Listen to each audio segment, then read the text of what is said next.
দক্ষিণ ইরাকের বসরা শহরের বুক চিরে বয়ে যাওয়া নদীটির নাম শাত ইল আরব। একসময় এটি পুরো মধ্যপ্রাচ্যের অন্যতম গুরুত্বপূর্ণ নদী হিসেবে পরিচিত ছিল। এই নদী থেকে তৈরি করা কৃত্রিম খালগুলো বসরা শহরের জুড়ে নৌপথের কাজ করত। খালগুলোর কারণে বসরাকে প্রায়শই মধ্যপ্রাচ্যের ভেনিস বলা হতো। কালের প্রবাহে বসরা ইরাকের দ্বিতীয় সর্বাধিক জনবহুল শহরে পরিণত হয়েছে।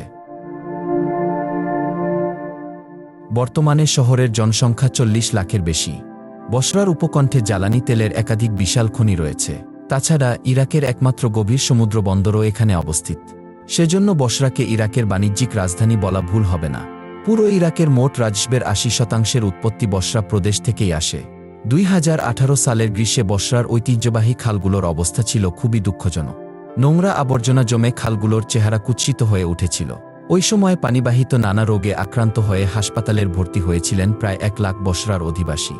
বসরার এই চিত্র পুরো ইরাকে বিদ্যমান পানির সংকটের করুণ ফলাফলকে প্রকাশ করে। কয়েক দশক ধরে ইরাক জুড়ে পানির ঘাটতির তীব্রতা ক্রমশ বৃদ্ধি পাচ্ছে। উপরন্তু ইরাকের বুক চিরে বয়ে চলা নদীগুলো নাব্যতা হারিয়ে মৃত্যুর প্রহর গুনছে। কিন্তু কেন ইরাকের বিখ্যাত নদীগুলো আজ এমন করুণ অবস্থায় পৌঁছেছে? আর কেন দেশটিতে পানির সংকট এত চরম আকার ধারণ করেছে? এ ধরনের প্রশ্নের উত্তর খুঁজে পেতে ভিডিওর শুরু থেকে শেষ পর্যন্ত চালিয়ে যান। আর যারা আমাদের সাথে নতুন যুক্ত হয়েছেন তারা অবশ্যই পাশে থাকা লাল বাটনটি সাবস্ক্রাইব করুন এবং বেল আইকনের অল অপশন সিলেক্ট করুন।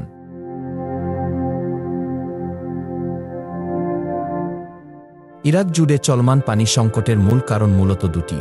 প্রথমত, ইরাকে বহমান নদনদীগুলোর নিয়ন্ত্রণ তাদের হাতের বাইরে। দ্বিতীয়ত, পানির পরিশোধনের জন্য প্রয়োজনীয় অবকাঠামো দেশটিতে প্রায় নেই বললেই চলে। ইরাকে ব্যবহারযোগ্য পানির প্রায় পুরো অংশ আসে টাইগ্রিস ও ইউফ্রেটিস, অর্থাৎ দজলা ও ফুরাত নামের দুটি নদ থেকে। এই নদগুলি পারস্য উপসাগরে মিশে যাওয়ার আগে বসরা প্রদেশের আল-কোরনা শহরের কাছে মিলিত হয়ে শাত আল আরব নদকে জন্ম দেয়া। ইরাকের এই শহরগুলোতে পানির চাহিদা মেটানো হয় দজলা ও ফুরাত নদীর মাধ্যমে। একই সঙ্গে এই অঞ্চলের আবাদি জমিতে সেচ কাজও সম্পন্ন হয় মূলত এই নদীর পানি দিয়েই। ইরাকের বাইরে অধিকাংশ এলাকা শুষ্ক ও মরুভূমি, যেখানে জনবসতির নিশ্চিতে পানি ও বিদ্যুৎ সরবরাহ অপরিহার্য। দজলা ও ফুরাত নদীর বিভিন্ন স্থানে ইরাক বিপুল আকারের বাঁধ, পরিশোধন কেন্দ্রসহ অন্যান্য অবকাঠামো নির্মাণ করেছে, যাতে পানির ব্যবহার ও চাহিদা পূরণ সম্ভব হয়। তবে উভয় নদীর উৎপত্তিস্থলী তুরস্কে অবস্থিত। ফলে ইরাকে ব্যবহৃত পানির প্রায় 71% আসে সরাসরি তুরস্ক থেকে। দক্ষিণমুখী যাত্রাপথে সিরিয়া ও ইরান থেকেও জল যুক্ত হয়, যা আরও 10%। অর্থাৎ ইরাকের মোট পানির প্রায় 81% তাদের প্রতিবেশী দেশগুলোর নিয়ন্ত্রণে রয়েছে। 1970 থেকে গত 50 বছরে তুরস্ক শুধু ফুরাত নদ ও তার শাখা উপশাখার বিভিন্ন স্থানে অন্তত 20টি বাঁধ নির্মাণ করেছে। এর মধ্যে আতাতুর্ক বাঁধটি বিশেষভাবে উল্লেখযোগ্য, যা বিশ্বের বৃহত্তম বাঁধের তালিকায় 5ম স্থানে অবস্থান করছে। তুরস্কের মতো প্রতিবেশী সিরিয়াও ফুরাত নদীর বুকে একাধিক বাঁধ স্থাপন করেছে। এই সব বাঁধের কারণে ইরাকে ফুরাত নদীর জলপ্রবাহ প্রায় অতীতের 4/1 নেমে এসেছে। দজলা নদীর ক্ষেত্রেও পরিস্থিতি প্রায় একই রকম দেখা যায়। এই নদীর প্রবাহের উপরও তুরস্ক একের পর এক বাঁধ নির্মাণ করেছে, যার মধ্যে ইলিসু বাঁধটি বিশেষভাবে উল্লেখযোগ্য। 2018 সালে বাঁধটির নির্মাণ কাজ শেষ হওয়ার সময় দজলা নদীর পানির স্তর ভয়াবহভাবে নেমে যায়। তখন পরিস্থিতি এমন দাঁড়ায় যে বাগদাদের অনেক বাসিন্দা হেঁটে নদী পার হওয়ার সাহসও করতে শুরু করেছিলেন। অন্যদিকে গত প্রায় 30 বছরে ইরানও দজলা নদীর বিভিন্ন শাখা ও উপশাখার ওপর অন্তত 600-র মতো বাঁধ গড়ে তুলেছে। এসব বাঁধের যৌথ প্রভাবে দজলা ও ইউফ্রেটিস নদীর মোহনায় অবস্থিত ইরাক আজ চরম সংকটের মুখে পড়েছে। নদীর নাব্যতা কমে যাওয়ায় কৃষিকাজ, জলবিদ্যুৎ উৎপাদন এবং সুপেয় পানির সরবরাহ সব ক্ষেত্রেই দেশটি বহুমুখী সমস্যায় জর্জরিত। পানির স্বাভাবিক প্রবাহ কমে যাওয়ার কারণে নদীর পানি ক্রমেই দূষিত হয়ে উঠছে। একই সঙ্গে সাগরের নোনা পানি উজানের দিকে ঢুকে পড়ায় পানির লবণাক্ততা বেড়েছে। এর ফল হিসেবে নদীর মাছ মারা যাচ্ছে এবং বিস্তীর্ণ কৃষিজমির ফসল নষ্ট হয়ে যাচ্ছে। এর উপর মরার উপর খাড়ার ঘায়ের মতো গত 3 দশকে ইরাককে মোকাবিলা করতে হয়েছে 3টি বড় যুদ্ধ। 1990 সালে সাদ্দাম হোসেন কুয়েত দখল করলে যুক্তরাষ্ট্রের নেতৃত্বে ইরাকের বিরুদ্ধে যুদ্ধ শুরু হয়। ওই অভিযানে বিপুল সংখ্যক যুদ্ধবিমান দিয়ে বোমাবর্ষণ করা হয়। লক্ষ্য ছিল সামরিক স্থাপনা, কিন্তু বাস্তবে অনেক বেসামরিক অবকাঠামোও ক্ষতিগ্রস্ত হয়।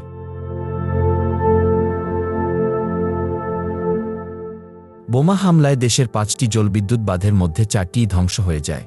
ফলে বিদ্যুৎ সংকটে বন্ধ হয়ে পড়ে একাধিক পানি পরিশোধন কেন্দ্র। এমনকি বাগদাদের একটি গুরুত্বপূর্ণ পয় নিষ্কাশন ব্যবস্থাও বিমান হামলায় বিধ্বস্ত হয়। সেখান থেকে বর্জ্য ছড়িয়ে পড়ায় দজলা নদীর পানি ভয়াবহভাবে বিষাক্ত হয়ে ওঠে।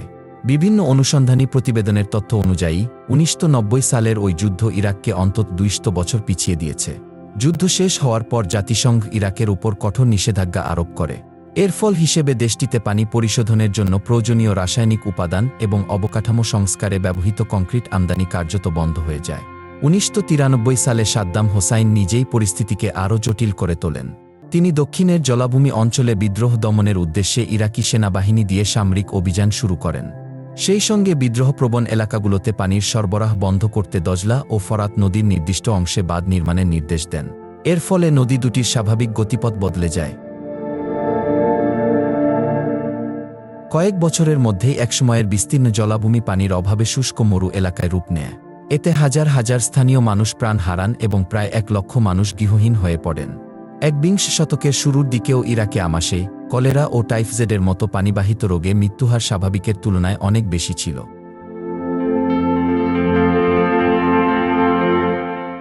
2003 সালে যুক্তরাষ্ট্র দ্বিতীয় দফায় ইরাকে হামলা চালায়। যুদ্ধের শুরুতেই সাদ্দাম হোসাইনকে ক্ষমতা থেকে সরিয়ে একটি পুতুল সরকার প্রতিষ্ঠা করা হয়। এই সংঘর্ষে ইরাকের পানি সরবরাহ ব্যবস্থার অবকাঠামো মারাত্মকভাবে ক্ষতিগ্রস্ত হয়। হামলার কয়েক মাসের মধ্যেই দেশের 40%-এরও বেশি মানুষ নিরাপদ পানির সুবিধা হারায়। পাশাপাশি 70%-এর বেশি পয় নিষ্কাশন ব্যবস্থার জরুরি সংস্কারের প্রয়োজন দেখা দেয়। একই বছরে ইরাকের নিরাপদ পানি সরবরাহ নিশ্চিত করতে স্থানীয় সরকার একটি বিশাল প্রকল্প গ্রহণ করে। যুক্তরাষ্ট্রের প্রত্যক্ষ সহায়তায় শুরু হওয়া এই উদ্যোগের আওতায় প্রায় 23 কোটি গ্রাহকের কাছে নিরাপদ পানীয় জল পৌঁছে দেওয়ার প্রতিশ্রুতি দেওয়া হয়। পানি পরিশোধনের সক্ষমতা 3 গুণ বাড়ানোর প্রতিশ্রুতি থাকলেও 2006 সালের পরেও প্রকল্পটি কোনো সন্তোষজনক লক্ষ্যে পৌঁছাতে পারেনি। প্রকল্পটির আড়ালে ভয়াবহ দুর্নীতি ছড়িয়ে পড়ে, যার ফলে বিপুল অঙ্কের অর্থ অপচয় হয়। 2011 সালে যুক্তরাষ্ট্র যখন সেনা প্রত্যাহার করে নেয়, তখনও ইরাকের রাজনৈতিক পরিস্থিতি ছিল চরম অস্থির। মার্কিন সেনা চলে যাওয়ার পর সৃষ্টি হওয়া ক্ষমতার শূন্যতাকে কেন্দ্র করে ইরাকে ভয়ঙ্কর গৃহযুদ্ধ শুরু হয়। এই সুযোগ কাজে লাগিয়ে ইসলামিক স্টেট দেশজুড়ে প্রভাব বিস্তার করে। সাদ্দাম হোসাইনের পথ অনুসরণ করে তারা স্থানীয় জনগণের নিয়ন্ত্রণে রাখতে দজিলা ও ফোরাত, এই 2 নদীকে কৌশলগত অস্ত্র হিসেবে ব্যবহার করার সিদ্ধান্ত নেয়। নতুন বাঁধ নির্মাণ না করে রামাদি বাঁধের মাধ্যমে নদীর স্বাভাবিক পানিপ্রবাহ বন্ধ করে দেয় আইএস সদস্যরা। পানির সংকটে পড়ে সরকারি বাহিনী দুর্বল হয়ে পড়লে তাদের পরাস্ত করা আইএসের জন্য সহজ হয়ে যায়। পানি সম্পূর্ণভাবে অকার্যকর করতে তিকৃত শহরের নিকটবর্তী নদীতে বিপুল পরিমাণ জ্বালানি তেল ঢেলে আগুন ধরিয়ে দেওয়া হয়। 2018-র দিকে এসে ইরাক ইসলামিক স্টেটের দখলমুক্ত হয়, তবে তাদের রেখে যাওয়া ধ্বংসযজ্ঞ আজও দেশের পুনর্গঠনের পথে বড় বাধা হয়ে দাঁড়িয়ে আছে। 2018 সালের শেষ দিকে ভয়াবহ পানি সংকট মোকাবিলায় ইরাকি সরকার প্রায় $100 বিলিয়ন একটি নির্মাণ প্রকল্প হাতে নেয়। কিন্তু ততদিনে দজিলা ও ফোরাত নদীর উৎসগত সমস্যার কারণে দক্ষিণ ইরাকের বহু শহরে, বিশেষ করে বসরায়, ব্যাপক গণবিক্ষোভ ছড়িয়ে পড়ে। বিক্ষোভকারীরা বিভিন্ন সরকারি স্থাপনায় অগ্নিসংযোগ করে এবং অনেকেই প্রধানমন্ত্রীর পদত্যাগ দাবি করে। স্থানীয়দের মতে, বসরা অঞ্চল থেকে উত্তোলিত ও রপ্তানিকৃত খনিজ তেল থেকে অর্জিত আয়ের একটি অংশ যদি বসরা প্রদেশের উন্নয়নে ব্যয় করা হতো, তাহলে পানি সংকট অনেকটাই কমানো সম্ভব ছিল। কেন্দ্রীয় সরকার বারবার অর্থ বরাদ্দ দিলেও বসরার পানি সরবরাহ ব্যবস্থার সঙ্গে জড়িতদের সীমাহীন দুর্নীতির কারণে অবকাঠামো সংরক্ষণ বা সংস্কার করা যায়নি। 2006 সালে বসরার পানি সরবরাহ ব্যবস্থার উন্নয়নে সরকার $600 মিলিয়ন বরাদ্দ দেয়া। ওই অর্থে মোট 13টি ডিস্যালিনেশন প্ল্যান্ট স্থাপন করা হলেও ইরাকের দুর্নীতি দমন কমিশনের তদন্ত অনুযায়ী 2018 সাল পর্যন্ত একটিও কার্যকর করা সম্ভব হয়নি। ইরাকের বাণিজ্যিক রাজধানী বসরা আজ সুপেয় পানির তীব্র অভাবে প্রায় অচল অবস্থায় পৌঁছেছে।